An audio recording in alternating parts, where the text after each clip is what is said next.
Bueno, soy Manuel Ortega, actualmente soy profesor en la Universidad Pablo de Olavide de Sevilla, doy clases en la asignatura de balonmano y en metodología y programación del entrenamiento deportivo.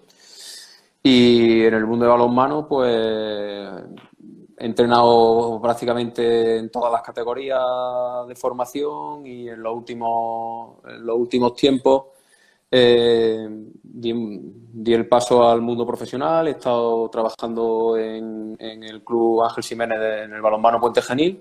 Estuve durante 2 temporadas y media en Asobal y de ahí pasé de la mano de Fernando Barbeito a trabajar con los equipos nacionales absolutos de Bahrein y Arabia Saudí. Ese ha sido mi paso por el mundo del balonmano profesional. Actualmente estoy más centrado en la investigación, sobre todo en cuestiones relacionadas con el entrenamiento de fuerza, basando su control en la velocidad de ejecución. Y luego, bueno, tengo ahí un proyecto abierto sobre el control de carga de entrenamiento a partir de estamos intentando conseguir si a través conseguir saber si a través del salto, de la altura de salto, podría ser un buen predictor de la fatiga que va acumulando el sujeto para que nos sirva como elemento de control de la carga. Pero bueno, ese estudio estaba iniciándose y ahora con la situación que vivimos del COVID-19 y demás, pues está parado y imagino que ya está, si todo va bien, esperemos, lo retomaremos a principio de la temporada que viene. Pues para mí es una entrevista especial porque fuiste profesor mío en la facultad, en tercero, si no me equivoco. Y bueno, al final, por una cosa o por otra, pues el balonmano nos ha juntado y ahora pues tenemos la oportunidad de trabajar juntos y de aprender uno del otro, ¿no? Y como ya hemos hablado en otro momento, me gustaría empezar tengo 3 preguntas. La última pregunta será de la gente que esté viéndolo y que una de las preguntas que más interesante vea. Así que podrán opinar en los comentarios. Y la primera pregunta que te quiero hacer es, ¿qué es para ti el rendimiento? Bueno, antes de contestar la pregunta, también creo que debo agradecerte que hayas querido empezar este ciclo de encuentros conmigo. Ya me metía al lío en clase cuando eras alumno y ahora me siguen metiendo en lío, pero bueno, encantado de poder colaborar con tu idea y de intentar contribuir también un poco a las inquietudes que puedan tener nuestros compañeros entrenadores y preparadores físicos, sobre todo en el mundo del balonmano. En cuanto a la pregunta que me haces, ¿qué es para mí el rendimiento? Esa es la pregunta del millón de dólares. El rendimiento podría tener muchas acepciones, ¿no? Pero referido al jugador de balonmano es que sea capaz de desarrollar al máximo su potencial en balonmano. No, y me explico. No, para mí el rendimiento no es que sea capaz de alcanzar una mayor altura de salto o que haga un sprint más rápido, sino de que sea capaz de meter más goles, sea capaz de hacer mejores defensas, más que mejores defensas, ser más eficiente en sus defensas, ser más eficiente en el lanzamiento, y para mí ahí estaría el rendimiento.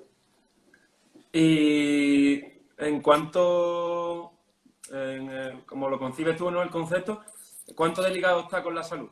¿El rendimiento va de la mano de la salud o crees que si trabajas en la élite no tienes salud? La élite tiene un problema y es la inmediatez. En la élite lo que importa es el resultado, importa el partido del fin de semana o el partido que tenga en ese momento. Y a veces la salud se queda de lado, pero para mí no debería ser así. Tienen que ir ligadas.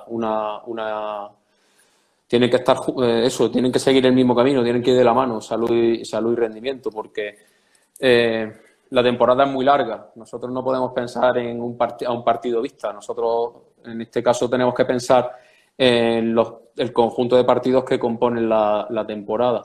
Entonces, para mí siempre ha estado muy claro que la salud del jugador primaba sobre todo. A veces se puede cumplir más, otras veces no se puede cumplir tanto, pero también te digo que he tenido la suerte de trabajar con entrenadores que nunca han forzado a nadie a jugar o fuera de su estado de forma o con peligro de lesión o incluso lesionado. Eso sí que te lo puedo garantizar y es algo de agradecer, ¿no? Que dentro de esa inmediatez que tiene el mundo del rendimiento, por lo menos haber podido trabajar con gente Que te ha dejado trabajar. que pensaba en el jugador. Eso es. Mm. Eso creo que es algo importante. Algo que hablamos el otro día es que la élite y el rendimiento necesita esa inmediatez que tú dices. No, muchas veces no hay, quieres trabajar muchas cosas y no te da tiempo y necesitas ser eficiente e intentar que el deportista con lo mínimo encontrar el máximo Claro, rendimiento, ¿no? claro. Es que para mí ahí está la clave, perdona que te corte. Sí, sí. Es que el rendimiento no se puede, no podemos referirnos al rendimiento de forma aislada. Hay que optimizar el rendimiento. La optimización del rendimiento es a lo que debe tender, o desde mi perspectiva, es lo que tenemos que conseguir como preparadores físicos.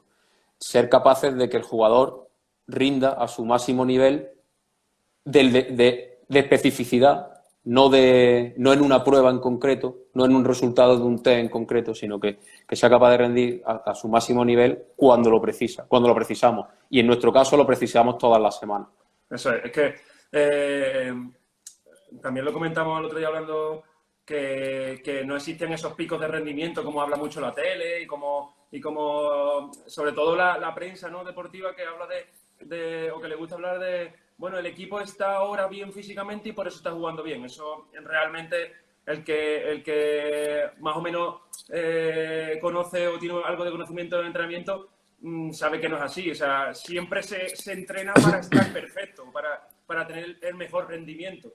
Hombre. El problema está en que esto es algo multifactorial que depende de un entorno, de un contexto en el que si todo va idílico, pues podremos conseguir lo que queremos en nuestros deportistas. Si no, ahí vendrán las piedras en el camino que tendremos que ir superando no solo con el trabajo del preparador físico, sino con el trabajo del psicólogo, del nutricionista, del fisioterapeuta, del entrenador y de todos los profesionales que puedan ayudar a ese entorno, ¿no? A que sea ese entorno más óptimo.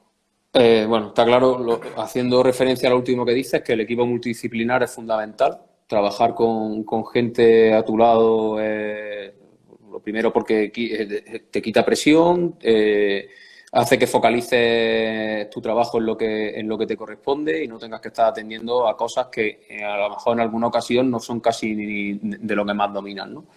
En cuanto a lo que comentabas de la programación del entrenamiento y de los picos de forma, tenemos que pensar a nivel histórico la evolución que ha ido siguiendo la programación, ¿no?, del entrenamiento, porque ya, bueno, en los años 70, años 80, la programación se copió de los deportes individuales, en los que hay 2, 3 competiciones al año importantes y ellos sí preparaban y siguen preparando sus programaciones en función de esas competiciones importantes para que en esos momentos es cuando más rendimiento alcancen. Pero nosotros no nos podemos permitir eso porque jugamos todos los fines de semana. Entonces, este comentario lo suelo hacer mucho en los cursos de entrenadores y he visto a algunos de ellos ya por aquí conectados y les sonará. Y siempre les digo lo mismo. Digo, nosotros podemos ver el calendario y decir, estos 3 partidos que están seguidos los tenemos que ganar, ¿no? Y voy a programar todo para ganar esos 3 partidos. ¿Y qué pasa si no los ganas? Porque que tú los programes no significa que te vayan a salir las cosas bien. Si programas todo para ganar esos 3 partidos y no los ganas, ¿ahora qué haces? ¿Cómo modificas tu programación? Porque tendrás que ganar los siguientes, ¿no? Porque si no has ganado eso, entonces... Entran muchas más cosas en juego, mucho más. Por supuesto. La programación, desde mi punto de vista, no puede estar orientada a un partido. La programación debe estar orientada desde la salud del jugador, a optimizar su rendimiento durante toda la temporada. Y optimizar su rendimiento significa, o desde mi punto de vista, lo tenemos que entender como que el jugador no tiene por qué estar mejorando constantemente. Porque si buscamos la mejora constante, estamos echando muchas papeletas o estamos echando números para que el jugador caiga lesionado. Me pongo un ejemplo, que suelo poner también en los cursos de entrenadores. Si yo tengo un jugador de 30 a 32 años que en un test en concreto, vamos a decir CMJ, salta 43 centímetros, mi obsesión no puede ser que para mejorar su rendimiento salte 44 en un mes, porque esa mejora de 1 centímetro a lo mejor me supone programarle unas cargas de entrenamiento tan grandes que luego no va a rendir durante la competición. O que cree unas malas adaptaciones que haga que el riesgo de lesión de ese jugador sea mayor. O sea, por tanto, una de las cosas en las que caemos los preparadores físicos, sobre todo los novatos, es en el test. Nosotros todo queremos, porque desde las escuelas, desde las facultades, desde la academia, obsesionamos a nuestros alumnos con el dato, con el valor del dato y el dato y el dato. Y es muy importante tener datos, porque si no sabemos cómo estamos, no sabemos a dónde vamos a llegar. Pero no se nos puede olvidar que el dato está al servicio del balonmano en este caso. No es el balonmano la excusa para tener datos, es todo lo contrario. Es un complemento, ¿no? Podríamos decir que es un complemento que te ayuda a ver si tu trabajo o si el entrenamiento está yendo por donde tú quieres. Más que el complemento es la clave, no es un complemento. Un complemento para mí sería como algo que está ahí al lado, ¿no? Y se queda corto. Es la clave. Ahí lo que tenemos que buscar es la dosis exacta entre test, entre las valoraciones que hagamos de nuestros deportistas y lo que el rendimiento del equipo requiere. Porque no se nos puede olvidar que aunque estemos trabajando con deportistas de forma individual, porque eso también intento siempre dejarlo claro, nosotros si tenemos 18 jugadoras en el equipo, somos el preparador físico de 18 personas diferentes. La individualización es fundamental en la preparación física, fundamental. Pero no se nos puede quedar atrás que esas 18 personas forman parte de un colectivo y que al final es el equipo el que gana, no es el jugador. No hay campeonatos del mundo del máximo goleador o del máximo cintador. Es el equipo el que gana. Por tanto, la preparación física está al servicio del equipo y al servicio del balonmano. Y los peones que utilizamos para ello son los jugadores y los datos que nos aportan esos jugadores. Eso es. Y la metodología que tú uses o que puedas usar para ayudarte a esa mejora, ¿no? Eso es.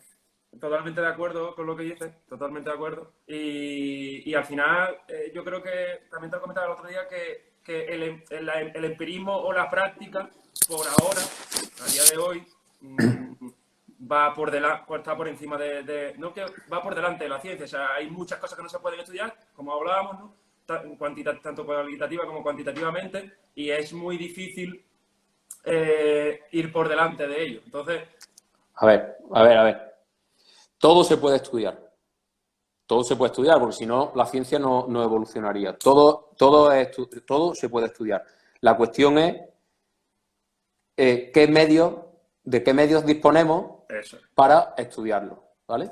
Y una de las cosas, yo ahora estoy más en la investigación, colaboro con un centro de investigación que hay en mi universidad, y una de las cosas que se nos achaca a los científicos, vamos a decirlo así, aunque yo me considero una persona de pista y lo que me interesa es el 40x20, solo utilizo la ciencia en mi beneficio o en beneficio de mi equipo. Una de las cosas que se nos achaca es que nuestras poblaciones, nuestras muestras con los que estudiamos no son deportistas de élite.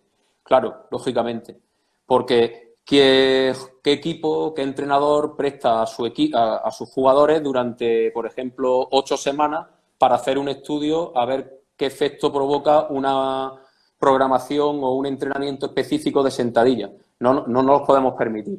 Entonces, lo que tenemos que tener muy claro es que lo que la ciencia va consiguiendo hay que llevarlo a la pista, hay que llevarlo a nuestro equipo, pero siempre teniendo en cuenta esa diferencia, la diferencia en las poblaciones en las que estamos trabajando. Eso. Y que el balonmano, en este caso nuestro equipo de balonmano, lo que tienen que hacer es ganar el sábado y que yo tengo que adaptar eso que la ciencia me dice al rendimiento que yo quiero en mi equipo. Eso. O sea, a lo que me refería, en plan, a apoyarte de la ciencia o de lo que ya está escrito o lo que está evidenciado, ¿no? Que funciona o que para adaptarlo a tu equipo, a las necesidades que tú tengas, sin perder de vista que en el fin de semana, pues lo importante al final son los 2 puntos, los 2 puntos y la salud o que esos jugadores puedan estar el máximo tiempo de práctica, o sea, el máximo tiempo a tu disposición para jugar. Como segunda pregunta, ¿vale? Ahí ya está poniendo gente de preguntillas, hay algunas interesantes. Sí, es que estoy viendo la de Machado, de Elda, y ya que la tengo ahí, le contesto rápido. Vale. En esas 2 etapas, fundamentalmente, test coordinativo. Y si quieres tener algún dato, pues tendría datos de rangos de movimiento, de ROM, articular, y ya está, poco más. Perdona, Pablo, sigue. Vale. Vamos por la segunda pregunta. ¿Qué medías, que viene al hilo de, qué medías en tu paso por la Soval, ¿vale? Que es más cercano a, que no es, ya tú tenías 2 temporadas para trabajar, que no es lo de Arabia, que fue, bueno, 3 o 4 meses, ¿no? ¿Qué medías en tu paso por la Soval? ¿Qué mediste de tus deportistas? Bueno, de tus jugadores de balonmano. Bueno, que iba a tener 2 años no lo sabía. Bueno, eso quiero decir, pero que tú por lo menos una temporada tenías. Sí. También por donde vengo y por mi formación, yo siempre he tenido muy claro que el control de las cargas del entrenamiento de fuerza eran fundamentales, y nosotros siempre me dio la velocidad de ejecución. He centrado en 2 ejercicios fundamentalmente. En press de banca y en sentadilla, la he medido a través del encoder, de un encoder lineal, y esa la hemos ido manteniendo a lo largo de toda la temporada. Y luego, a partir del segundo año, incorporamos el test 30-15 como un elemento para saber también cómo íbamos evolucionando en cuanto al entrenamiento de resistencia, a las cargas de resistencia, y porque no solo me daba un valor que yo podía utilizar para saber la evolución, sino que con ese valor me permitía individualizar las cargas de entrenamiento. Eso es lo que hemos trabajado fundamentalmente, porque bueno, tampoco teníamos tiempo para mucho más. Entre otras cosas porque, aparte de hacer de preparado físico, pues hacía segundo entrenador, scouting, y el tiempo, tenía un trabajo fuera, el tiempo daba para lo que daba. Eso es. Sí que es verdad que priorizabas. Claro, priorizábamos, además, en lo que yo me sentía más seguro, en lo que yo controlaba más, ¿no? Eso. Que quizá nos faltaron algunos test de movilidad articular, seguro, para conocer rangos de movimiento, sobre todo para si algún jugador se lesionaba, que tuvimos la suerte de no tener lesiones muy duraderas durante esas temporadas, pues por lo menos para saber en qué rangos de movimiento andaban a la hora de reincorporarse. Eso ahí sí que debía haber hecho algo más, pero no lo hice. Bueno, y la pregunta que quiero que sea también muy breve, ¿qué introducirías ahora, o sea, años después, en tu trabajo, en tu metodología? Bueno, esto lo mantendría seguro. Sí, es correcto. Eso lo mantendría. Lo entendemos. Y incluso incluiría en cuanto a test para conocer el nivel de rendimiento, incluiría metodologías basadas en el perfil fuerza-velocidad, sobre todo en el perfil horizontal, desarrollado por Morín y Jiménez Reyes, fundamentalmente. Eso sí que lo incluiría, y pues lo que te decía, ¿no? Incluiría algún test de movilidad, también alguno de asimetría. Eso ahora, por suerte, no tuvimos, voy a decir suerte, que no es una palabra que me guste mucho, pero es verdad que no tuvimos grandes lesiones importantes con respecto a eso, ¿no? Provocadas por las asimetrías que podían tener los jugadores, sobre todo en tren inferior, y eso sí lo incluiría. Vale, perfecto. Pues, y la última pregunta antes de la que cojamos de los oyentes, ¿cómo estructurabas, que es algo que me interesa mucho y que nunca te escuché, cómo estructurabas las sesiones? Es decir, por ejemplo, una semana tipo para ti, un partido el sábado por la tarde, sí, suele ser el sábado por la tarde, ¿no? ¿Cómo estructurabas las sesiones para controlar esa carga y cuánto duraban esas sesiones? Para que la gente sepa más o menos cómo iba tu pensamiento en cuanto a la carga, a la carga externa, a la carga interna y cómo lo controlabas. Bueno, teniendo en cuenta que casi siempre jugábamos sábado, nosotros la semana tipo la teníamos en cuanto al número de entrenamientos, ¿no? Y teníamos 7 sesiones, aproximadamente 7 sesiones semanales. Una los lunes, 2 los martes, 2 los miércoles y luego llevo 5 jueves y viernes, ¿no? Normalmente eran así. No teníamos establecido una rutina fija de cómo trabajar o de qué trabajar cada día. Lo que sí que es verdad, por ejemplo, que fuerza en el gimnasio, que podríamos haberla hecho, pero no lo hacíamos. Los viernes, por ejemplo, no trabajamos fuerza en el gimnasio. Pero se podría haber hecho, adaptando las cargas, se podía haber hecho perfectamente. Incluso, bueno, puede servir como una gran activación. Podría servir como activación, pero bueno, nosotros en este caso con los entrenadores que trabajaban no se consideró y yo tampoco forcé porque con lo que íbamos haciendo durante la semana era suficiente. Entonces, nuestra manera de programar se basaba fundamentalmente en el control de la fatiga, ¿no?, de los jugadores. Y a ver si consigo explicarme. Si nosotros queríamos que nuestros jugadores rindieran al máximo en el entrenamiento, teníamos que intentar que esos entrenamientos el jugador llegara sin fatiga o con la fatiga justa y necesaria para poder trabajar a la máxima intensidad posible. Es decir, no queríamos entrenamientos con jugadores cansados. ¿Esto significa que los jugadores que nunca metíamos más carga de la cuenta? A ver, depende del momento de la temporada. Porque si estamos hablando de la pretemporada, los jugadores entrenaban con fatiga, como es lógico. Pero nos podíamos permitir el lujo de hacer eso porque no competíamos. Y se Entonces, más. Al no competir, pues las cargas se van desarrollando de una manera diferente.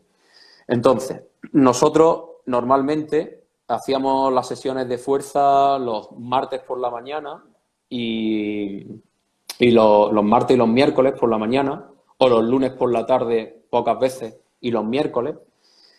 Y las sesiones de resistencia siempre con al menos 8 horas o 6 horas mínimo 6 horas de diferencia entre el trabajo de fuerza y el de resistencia. No suele ser lo habitual el trabajar la fuerza por la mañana y la resistencia por la tarde, o primero la fuerza y después la resistencia.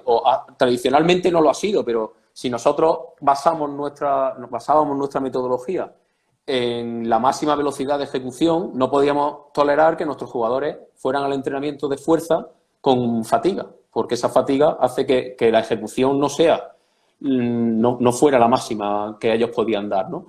Entonces, por eso siempre entrenábamos la fuerza antes que la resistencia y aparte dejábamos un tiempo suficiente para que la fatiga nos permitiera entrenar siempre con calidad. La cantidad para nosotros, siempre nombro nosotros porque meto al entrenador también como parte del equipo, la calidad era lo fundamental. La cantidad nunca nos basamos en cantidad a la hora de entrenar porque pensamos que era una manera de que nuestros jugadores no alcanzaran el máximo rendimiento. Y bueno, ahora han salido algunos artículos de ese trabajo de entrenar la fuerza en equipos élite. Bueno, ha salido en fútbol, pero bueno, es extrapolable, ¿no? De trabajar por la mañana la fuerza y dejar esas 6 o 8 horas de descanso para trabajar después con lo que es en pista, ¿no? Que eso... Sí, ahí hay alguna producción científica sobre el tema y nos dice que en sujetos poco entrenados no es tan importante esa diferencia o que los efectos que produce entrenar primero la resistencia y después la fuerza, o que no haya el suficiente tiempo entre las dos sesiones, no es tan importante. Pero si desde el primer momento empezamos a acostumbrar a nuestros jugadores a hacerlo como se debe, a cómo vamos a llegar a trabajar en un futuro, pues es mucho mejor.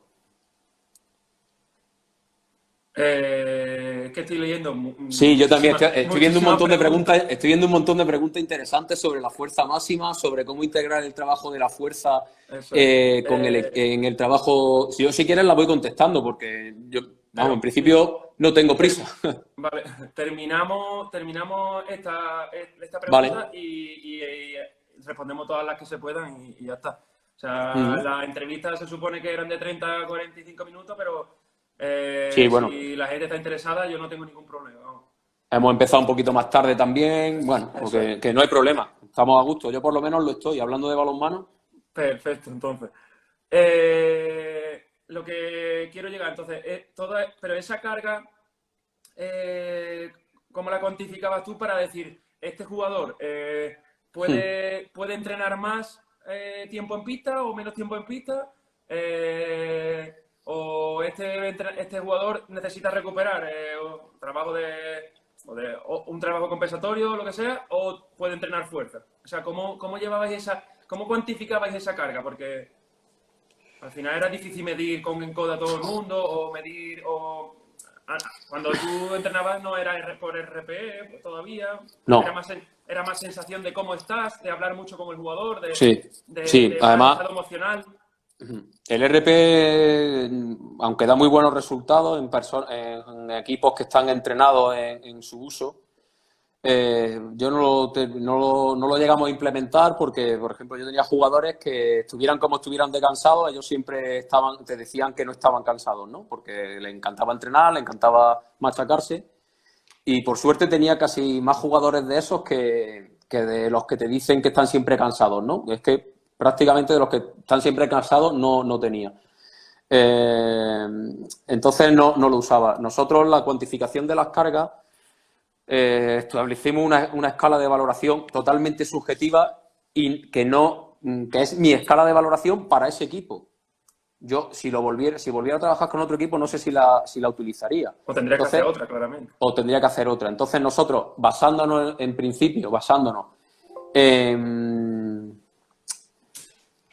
sensaciones particulares que yo tenía cuando era jugador y en lo que nos dice la fisiología, que supone un entrenamiento basado en una carga anaeróbica láctica, por ejemplo, ahí pues le dábamos un valor al entrenamiento. Pero es que eso ni siquiera me gusta desarrollarlo porque a mí me ha servido, pero no sé si me volvería a servir en otro grupo o en otro momento, o con este mismo grupo ahora, por ejemplo. Yeah. Entonces, la valoración de la carga que hicimos era subjetiva.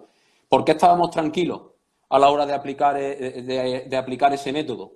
Porque por dos razones fundamentales. Una ya la he comentado. En principio no teníamos lesiones, no tuvimos prácticamente en esos 2 años y medio una roturas fibrilares, por ejemplo. Sí es verdad que hubo una lesión gorda, una rotura de cruzado, pero fue por una acción traumática, fue por un golpe. Entonces, eso nos dejaba tranquilos, ¿no? En cuanto al control de la carga, que en principio no teníamos lesionados. Y luego,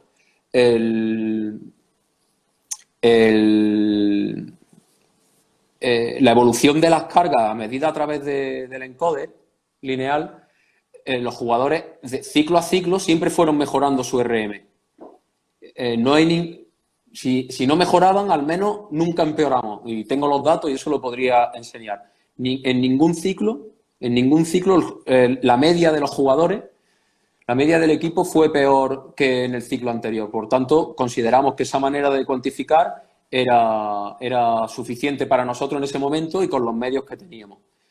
Se me ha olvidado comentar que también medíamos la altura de salto, ¿vale? El CMJ también es muy importante y también nos servía para valorar la carga de entrenamiento. Como cansancio, ¿no? La fatiga, sí, nosotros, por ejemplo, sobre todo el último año y sobre todo con las selecciones, cuando he estado trabajando con las selecciones, como el trabajo es mucho más intenso, mucho más corto en el tiempo, medíamos la altura de salto y veíamos la evolución que iban siguiendo los jugadores, ¿no? Entonces establecíamos una pérdida de esa altura y en función de esa pérdida pues veíamos cómo iban asimilando la carga de entrenamiento. Las primeras semanas la pérdida era relativamente importante. Porque había más fatiga, claramente. Había más fatiga, entonces no llegábamos a pérdidas superiores a un 10%, ¿vale? Si los jugadores que detectábamos que tenían una pérdida superior al 10%, pues se les establecían tareas alternativas o simplemente se les reducía un poco la carga de entrenamiento. Esas han sido ha sido nuestra forma de controlar la carga con los medios de los que disponíamos. ¿Y cada cuánto hacíais esas mediciones? Para ver si ibais en buen camino o tenéis que cambiar algo. Con las selecciones, después de cada partido amistoso y después a las 24 horas de cada partido de preparación y a las 24 horas de un entrenamiento específico de resistencia. Sí, a las 24 horas. ¿Y con Puente Genil? Con Puente Genil empezamos a aplicarlo en el último año y medíamos una vez en semana. Normalmente a principio de semana. Dando datos bastante dentro de lo que era objetivo para ir cambiando cada semana. Sí. De hecho, uno de los proyectos el proyecto este que he comentado que estamos desarrollando, además he visto a Roger Font por ahí que está implicado al máximo también en el proyecto, vamos a tratar de darle un fundamento científico, un fundamento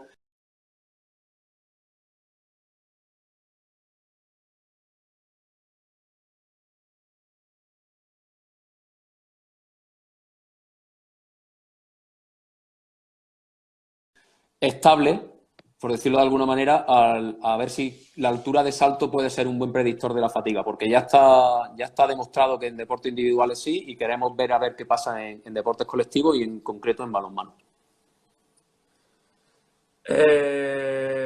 Hay muchísimas preguntas, Manolo. O sea... Sí, pero yo he visto dos antes, que son con las que me he quedado, ahora tú ya seleccionas. Vale, sí. Uno... Voy a responder algunas rápidas que se pueden responder, ¿vale? Si me permites.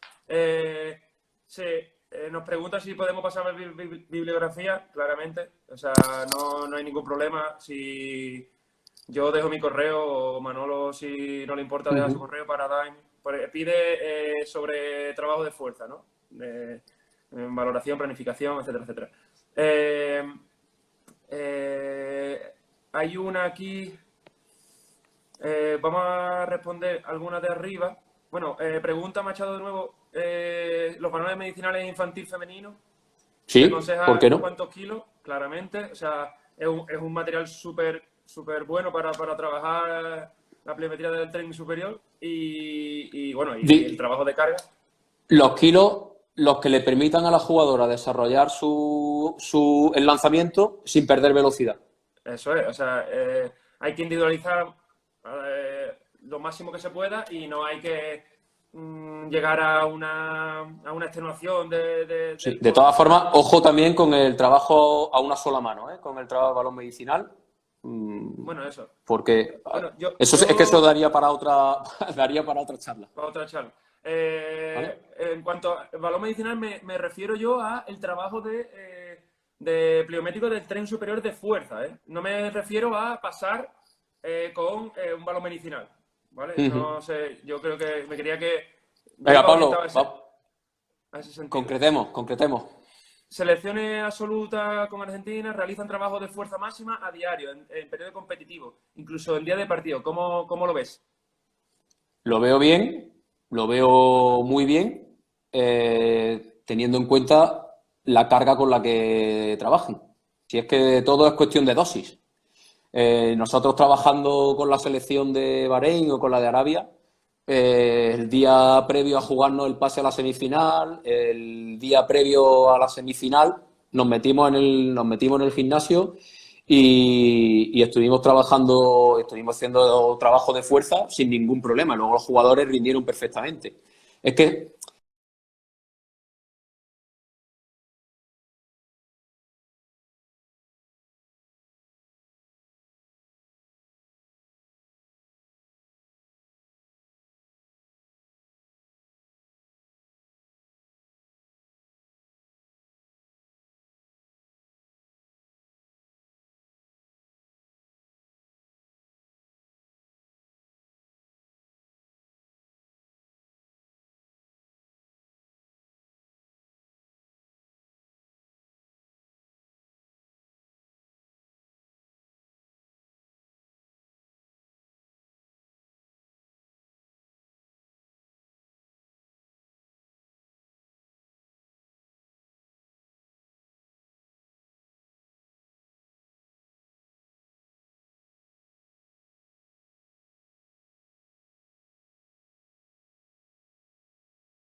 siempre o tradicionalmente se ha asociado el trabajo de recuperación como con que el trabajo debe ser de estiramiento y de carrera. Y para nada, no estamos de acuerdo, no estoy de acuerdo con eso y hay base científica que lo sustenta. Si nosotros queremos mantener el nivel de rendimiento del jugador, lo que tiene que tener es ser capaz de mantener su tono muscular y mantener la capacidad de reclutar muscularmente al máximo nivel. Y la forma de entrenar eso es entrenando fuerza. Eso significa que antes de un partido, el día de antes de la semifinal, los jugadores hicieron 4 series de 10 repeticiones con su 80% en sentadilla. No, nos metimos en el gimnasio y los jugadores hicieron 4 repeticiones con una carga con la que podían hacer 30 repeticiones. Es decir, con muy, muy poca carga, lo justo para activar. Perfecto. O sea, no... ¿Te ha gustado, Pablo? Sí, me ha encantado, la verdad que me ha encantado. Preguntan si me diría el CMJ a un pie para saber asimetrías. Sí. Sí, eso debería haberlo incluido y no lo hice y a día de hoy lo haría. Eso ha sido Jordi, ¿no? Sí. Yo cuando he trabajado con mis cadetes, el drop jump tanto a 2 piernas como a una pierna, el drop jump es la caída de escalón, o sea, de un cajón, y el CMJ a una pierna y a 2 piernas, para sacar asimetría. Preguntan, bueno, ¿a qué edad recomiendas empezar a utilizar la neurociencia? Preguntan, bueno, ¿a qué edad recomiendas empezar a utilizar la neurociencia como herramienta? O sea, es algo que va dentro, o sea, no podemos separar el trabajo neuro del trabajo muscular, o sea, todo va de la mano. Esa es una de las cosas que quiero contar ahora. Perfecto. A ver, Gustavo, por ejemplo, la programación de las cargas de fuerza las hacía semana a semana en función de la fatiga acumulada la semana previa. Sí, sí. Una de las, también importante, a la hora de programar, no hacer programaciones a largo plazo, porque no sirven. Lo mismo tienes suerte y lo que planifiques o lo que programes te sirve para la temporada. Y esto también me sirve de ejemplo, ¿no? De gente que yo creo que cada vez menos, pero todavía se oye. No, yo tengo la programación, es que me han pasado la programación del equipo que fue campeón de España el año pasado y la voy a aplicar. No tiene sentido, porque primero, tu equipo quizás no sea como el que fue campeón de España, quizás sea mejor. Y si aplica esa programación, lo vas a hacer peor, ¿no? Y también porque no trabajamos con robots. Realmente, y no estás individualizando, o sea, ahí ya no individualiza, ahí estás generalizando. Claro, no trabajamos con robots, entonces no podemos adivinar cómo el jugador va a tolerar la carga que tú programes, porque el papel lo aguanta todo, absolutamente todo, pero luego la realidad a veces se aleja mucho de lo que tú habías puesto en el papel. Eso es. Hay una pregunta que me parece interesante. ¿Trabajo de fuerza según posiciones de juego? Sí. Sí. O sea, hay por ahí una revisión hay una revisión muy buena de Karcher y Boucher que lo propone. Pero aunque no existiera esa revisión, un extremo juega lo mismo que un pivote. Un extremo juega lo mismo que un pivote. Hace lo mismo.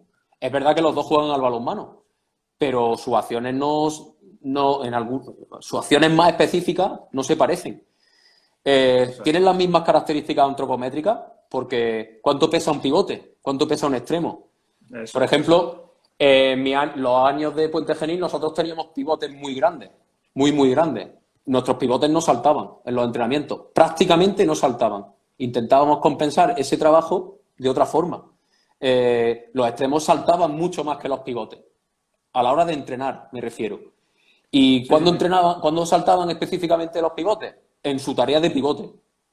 Entonces, el entrenamiento de fuerza por puesto específico, sin duda. Perfecto. O sea, es al final lo que te he dicho, en esa revisión dice bien pues cuánto tiempo cuántos sprints realiza un extremo en comparación con un pivote. No va a trabajar igual ni esa resistencia a la fuerza en el sprint que el trabajo de lucha de un pivote, por ejemplo. A ver, a ver, a ver, a ver. Roger apoya el CMJ simétrico. Comenta, bueno, otros test que son como los hop test y los triple y el crossover hop test. Estos son test que son ideales para la simetría.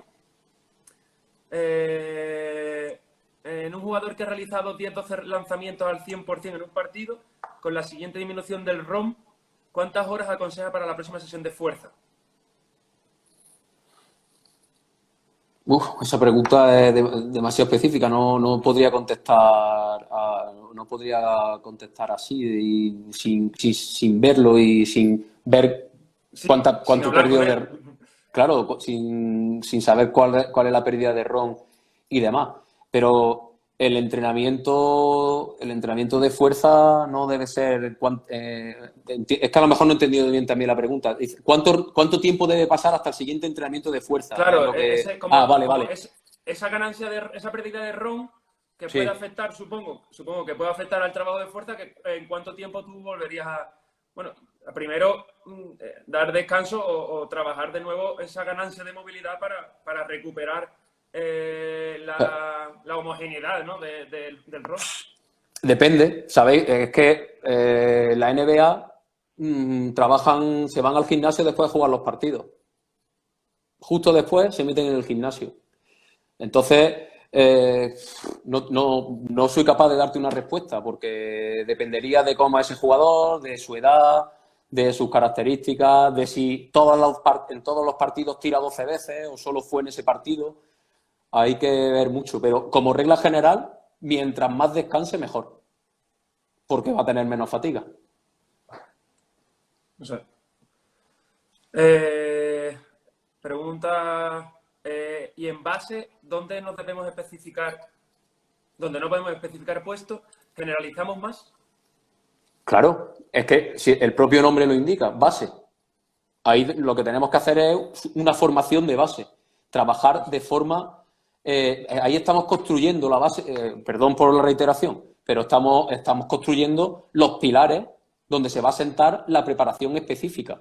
En la base es donde el jugador tiene que ir asimilando cargas generales para luego poder ir haciendo esos entrenamientos que lo van característicos de su puesto específico. Entonces, en la base importante dotar al jugador de un bagaje importante, de dotar al jugador de un bagaje que luego le permita entrenar de forma específica. Por ejemplo, en esta parte de la base, Pablo controla de este tema bastante. Creo que sería mucho más interesante que especializar el entrenamiento. Sería mucho más importante conseguir, por ejemplo, dominios perfectos de patrones de movimiento, que luego van a ser importantes a la hora de entrenar otras cosas. Eso es. En el desarrollo, tanto anatómico como condicional de los niños, vaya. O sea, al final tienes que trabajar todo lo que es la base de la pirámide para que cuando vayamos aumentando el contenido a añadir, sean capaces de soportarlo y de tolerarlo.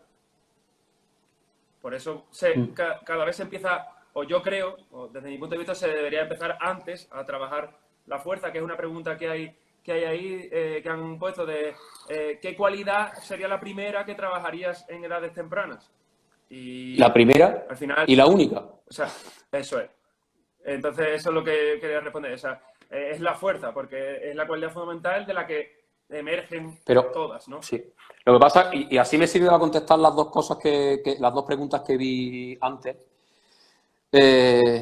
También, tradicionalmente se ha asociado el trabajo de fuerza a la hipertrofia, a que crezca el músculo y a ponernos muy, muy, muy fuertes, pero porque tenemos los músculos muy grandes. Y el trabajo de fuerza no es solo eso. No es solo eso. Es cierto que debemos alcanzar unos niveles antropométricos, sobre todo de peso, de masa, mejor que dicho, de masa, que permitan al jugador no lesionarse, por ejemplo, porque tenemos un deporte de contacto en el que hay mucho choque, pero en el balonmano hay un principio físico que lo rige, que es la cantidad de movimiento. No es la fuerza bruta, es la cantidad de movimiento. La cantidad de movimiento es la masa por la velocidad. Así se define. Y nosotros podríamos aumentar esa carga de movimiento aumentando la masa o aumentando el alcanzado. Un punto más o menos razonable, nos debemos basar en la velocidad a la hora de mejorar la fuerza.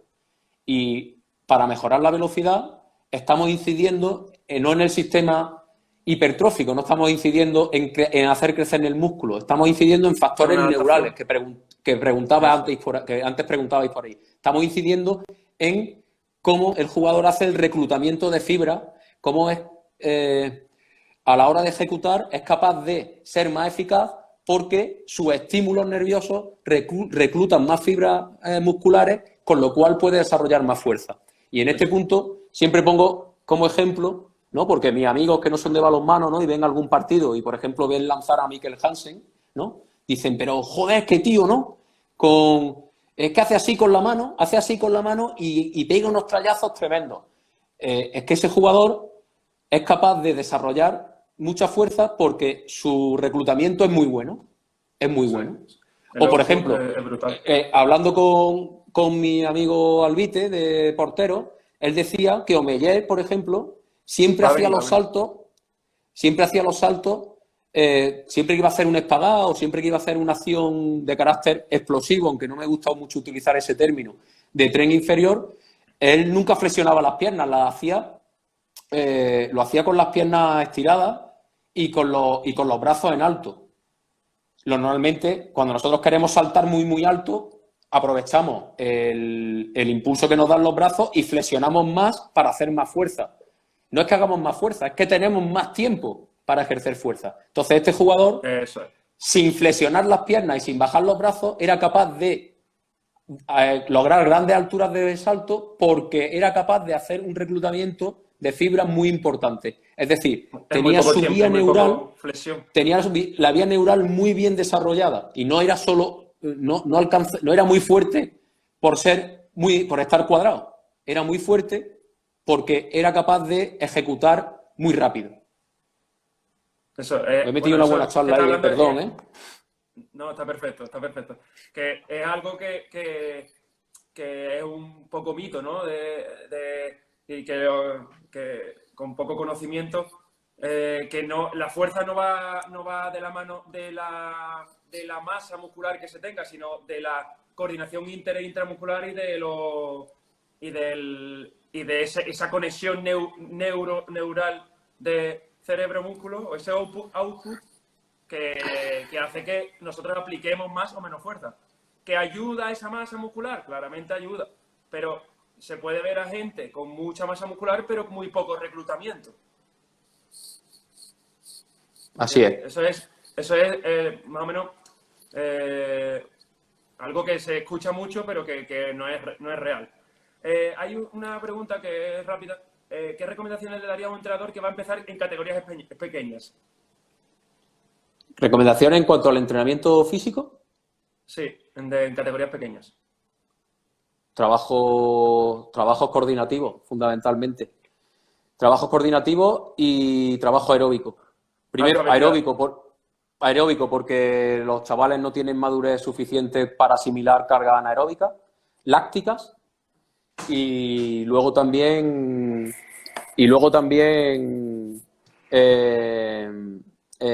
a nivel de fuerza, ese es mi jefe. A nivel de trabajo de fuerza, una de las cosas que se necesitan a nivel interno para que haya un buen desarrollo de fuerza son altos niveles de testosterona. Y tanto en alevines como en infantiles, claro. Entonces, el trabajo coordinativo va a ser lo que más rendimiento va a dar a la hora de conseguir mejorar la fuerza. Hay un autor que estudia mucho de eso y del que yo me basé para hacer muchas publicaciones mías, de la velocidad pico de crecimiento, que se llama, un concepto, ¿no? Es Oliver Gonzalo Scott, que es del baloncesto, pero que habla mucho de las edades madurativas, que no tienen nada que ver la edad biológica con la edad cronológica, y que según las fases en las que esté en esa velocidad pico de crecimiento, el jugador o jugadora se podrán trabajar, él por estudios, ¿no? Podrá trabajar una fase más coordinativa según en qué fase esté. Si ha pasado la edad madurativa o está en la pubertad, podrá el hombre, en este caso, que secreta más testosterona y hormonas de crecimiento, trabajar más la adaptación hipertrófica. La mujer ya seguirá encaminando con sus hormonas, las hormonas de progesterona, relaxina, etcétera. Entonces, el entrenamiento lo determina la edad biológica, no tanto la edad cronológica, el crecimiento o el nivel coordinativo. Bien. Totalmente, de acuerdo. Hay una pregunta que creo que es buena que la responda. El trabajo lúdico Eso ha sido de Javi, ¿no? De Javi. Sí, Javi. El trabajo lúdico desde el punto de vista en el alto nivel, ¿no? Para el trabajo físico. Y podrías poner un ejemplo. Poco. Depende del grupo. Depende del grupo. A mí no lo he necesitado. A los jugadores que yo he entrenado les encantaba ir al gimnasio. Entonces no necesitaba. Pero como activación, como calentamiento, a lo mejor se refiere, ¿no? Pero el trabajo condicional de forma lúdica, desde mi punto de vista, y además, desde mi punto de vista no. Y tiene un problema, es difícilmente controlable. No puedes controlar la carga. Entonces, yo no lo he aplicado, pero porque no lo he necesitado, ¿eh? A lo mejor si lo hubiera necesitado, pues me hubiera calentado la cabeza. Lo siento, Javi, pero en este caso no te puedo ayudar. Ya hay dos personas que han preguntado una cosa que se me ha pasado, que una es Juanmi, nuestro compañero Juanmi. ¿Qué trabajaríamos a la vuelta de un periodo como este? En el que vamos a estar mínimo un mes sin hacer trabajo de pista, sesiones de mantenimiento físico en casa, fundamental, ¿verdad? Yo creo que va a ser ya de las últimas preguntas, ¿no? Porque... Pues es que ni me lo había planteado, pero bueno, sería en principio como hacer de nuevo, intentar programar una pretemporada. Eso es. Yo lo hablaba hoy con un compañero. A nivel de resistencia, programaría sin duda cargas de carácter para la mejora de la velocidad aeróbica máxima antes de programar cargas anaeróbicas lácticas. Es decir, dar un pequeño recordatorio, un pequeño recuerdo al jugador para que luego pueda tolerar cargas lácticas, ¿vale? Y a nivel de fuerza, pues si trabajamos nos va a dar su estado. Entonces, ahí sería más fácil. No cambiaría mucho más. Sí que tendría cuidado quizá a nivel preventivo. Ahí sí que quizá tendríamos que ver si hay algún, como le gusta mucho decir a Pablo, algún eslabón débil en las cadenas y intentar potenciar un poco ahí.